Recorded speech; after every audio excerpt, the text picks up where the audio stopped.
I really think it's important that as a Republican, that I come to the forefront to say that public education should not be a partisan-driven topic here with our government, but yet here we are in Oklahoma, it's become very divisive. This is ground zero for all of the things that other people need to be watching out for coming as this expands nationally. Even here in Ruby Red, Oklahoma, it has not landed well. This program is not something that is creating this great opportunity from kids that are in rural areas or in public schools. And when you have all of a sudden a lot of kids that leave to either go to homeschool or they leave to go to an online charter school, the school loses the money for those kids, but they still have the same operational costs to run their buildings, to run their buses, whether those kids are in the building or not. This is a way to put money, basically a reverse Robin Hood, to rob from the poor and give money to the rich when they were already able to afford it before.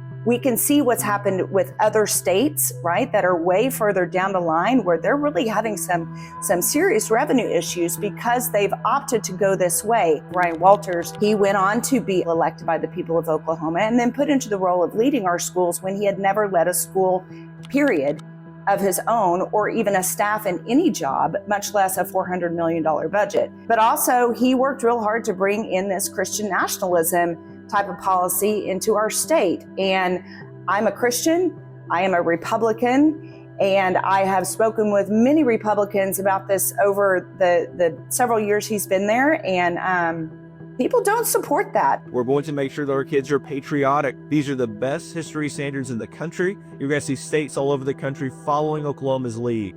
The Tulsa Race Massacre is a big part of our history.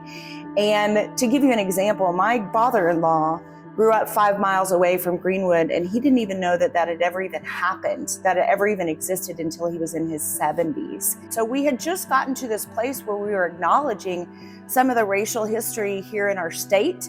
And then this bill came down. We've seen here in Oklahoma, it's really difficult to attract, robust economic development, to attract businesses into the state because they don't want to put their kids, of their employees, in communities and school systems that don't have good schools. I want a state where my kids want to raise my grandkids.